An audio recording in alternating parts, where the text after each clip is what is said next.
Guys, this is like my third time making this video because I've had interruptions. But guys, this was broken for the longest time and Dad just brought it in saying that he fixed it, and I'm like so happy because this is my favorite necklace other than this one that I got for Christmas from Tristan.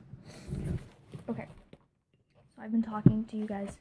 I've been telling you guys I was going to make this video for the longest time, and now I'm finally going to. And I typed it because there's a lot of things I wouldn't have covered if I didn't.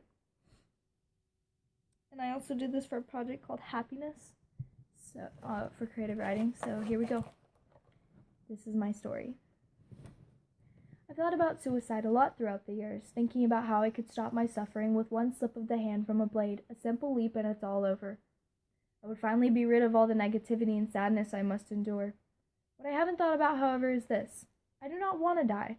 I might have a high pain tolerance, but I hate the thought of suffering. I can just imagine the burn of a blade on my neck. I can feel this burn because I have felt it when I tried slitting my throat on 2 occasions. I tried 2 nights in a row. The third night I then tried to hang myself. So I have also felt the rope getting tighter around my neck. I thought about shooting myself, but I hate guns in general, so that's a big no. I am acrophobic, so I would never jump off a building. They say you have a heart attack before you even hit the ground, so you're already dead. That's only partially true. Yes, you can die from shock, heart attack, or asphyxiation, but it is very rare. If I ever did kill myself, I would rather overdose, so I would pass peacefully in my sleep. Don't try that, please. I'm not suicidal anymore. Before I was born, my great Aunt Billy shot herself in the face with her father's shotgun, and 2 years ago, my great cousin Mark, Billy's son, killed himself by slitting his throat because he wasn't too fond of guns, probably because of his mother.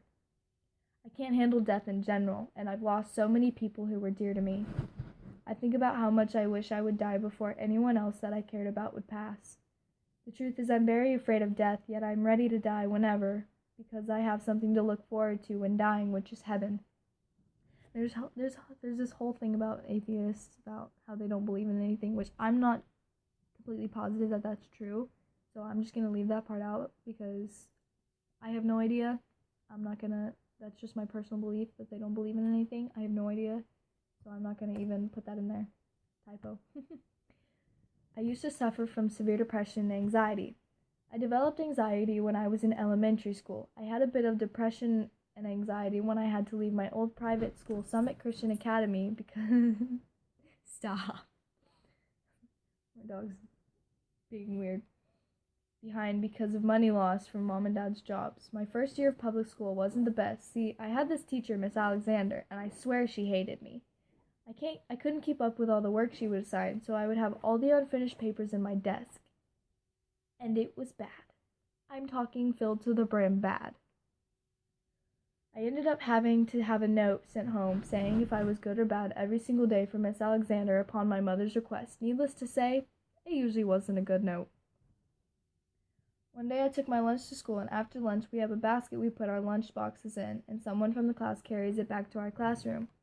I looked around after lunch for the basket to retrieve my lunchbox, and I didn't see it.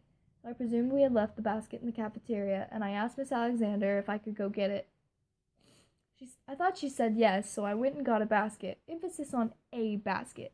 Turns out that I had taken a 3rd grade class basket, and as I was walking back, proudly carrying what I thought was our class basket, my name was announced on the intercom. They were saying for me to report back to my class immediately, so I did, and man did I get an earful. Ever since that day, I was scared to do absolutely anything in her class in fear of getting yelled at. I wouldn't even be the line leader for anything because I was so scared I would screw up somehow, some way, and that's how my severe anxiety was formed. Fast forward to 8th grade year. I started a YouTube channel and named it Shortney. Yes, I still have it. There was a video that may haunt me and my best friend Mary Beth for the rest of our lives, although I did delete it. In the videos we made together, we would do stupid things like dance or make crazy gross drinks. That was our specialty, and in one video we were in our pajamas dancing to Talk Dirty. Well, apparently we looked like sluts when we were dancing, and what attire we were dancing in, which makes no sense whatsoever. So we were then bullied mercilessly by many people. The bullying got so bad I started self-harming. I was scared at first, but seeing the blood made me crave more. It became a very bad habit that I went on and off of for several following years. I might cry in this next one. In freshman year, I lost my best friend that I had since I was 4, my Pomeranian Scruffy. We still have no idea how he passed, but Dad found him behind a rock in our backyard. That's when I found out dogs hide themselves when they are about to die. Dad asked me to bring him to the fence while he dug his grave. I remember I held my best friend's lifeless body in my arms, crying out, yelling at God, asking why he took my happiness away from me as I tried to wake up from the unbearable nightmare that was the death of my lifelong friend. That night I cried for 3 hours straight. Mom and Dad had me sleep with them because I was not stable at all. I could barely breathe. I fell asleep crying in Mom and Dad's arms that night, and I skipped school the next day because I couldn't deal with life.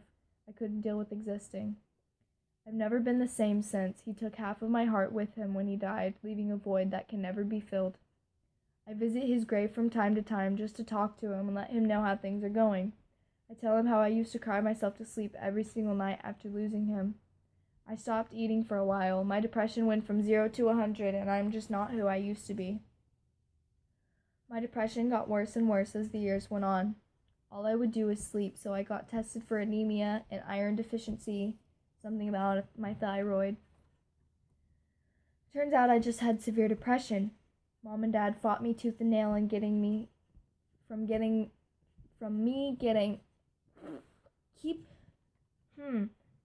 They fought me tooth and nail on keeping me from getting antidepressants, but as time went on, they saw how I was never happy no matter what.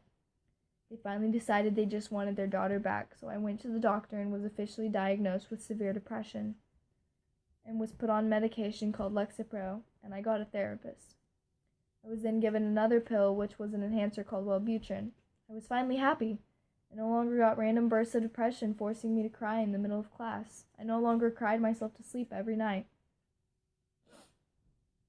Last year, crap hit the fan, though. Something happened that drove me over the edge. I picked up a blade again, and it was the worst I've ever done. I practically mutilated myself with a razor blade, cuts all over my arms, stomach, breasts, and thighs. My whole body was practically on fire, but the physical pain kept the emotional pain away, so in my mind it helped. I then tried to slit my throat 2 nights in a row, then the third night I tried to hang myself. I finally came crying to Mom and Dad, telling them I just wanted to be okay again. I wanted to be happy. I begged them to take me somewhere where I could get the help I needed, and they agreed. I went and stayed at the Calm Center where I learned my coping skills, and ever since then, I was no longer suicidal. My coping skills consist of writing, reading, ping pong, singing, etc. If I feel like doing something stupid nowadays, I write down how I'm feeling, and it helps immensely. Ever since then, I got back into church, and I started going to a Bible study called Life Group, and man, I have never felt so close and in tune with God before. I also no longer take my antidepressants because, frankly, I don't believe I need them anymore. I have another Pomeranian named Dusty, he's laying right there, who is my pride and joy, and when I'm feeling down, he's there to cuddle with me, and he'll bring me one of his toys, knowing his goofy behavior always puts a smile on my face. I'm the happiest I've ever been since I was a little girl with not a care in the world. My life has gotten so much better, and I no longer focus on anything negative. I look on the bright side of things, and I always have a big smile on my face, making impacts left and right while spreading the word of God. And that is basically my life story. Guys, I read this to Mom, and she came up to me and she started crying, and I started crying, and she was telling me how proud of me she was, and she just hugs me really tight, and she's like, "You've come so far." And I just lost it, because I have been through so much, not as much as most people, but to me it was a lot, and I'm happy again. I'm genuinely happy. I never have a fake smile anymore. I never have to fake a smile, because I'm always happy. And just being so in tune with God that's why I don't have to take my antidepressants anymore, is because I cast all my burdens on him. I cast all my anxieties onto him, and he takes care of it. He tells me, I got this. I will help you. Just walk with me, stay faithful, and girl, you will go places. You will be the happiest you have ever been with me in your life. And I am living proof that God heals.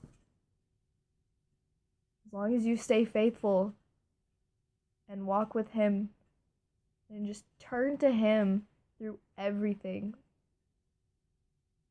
he will guide you. He will help you.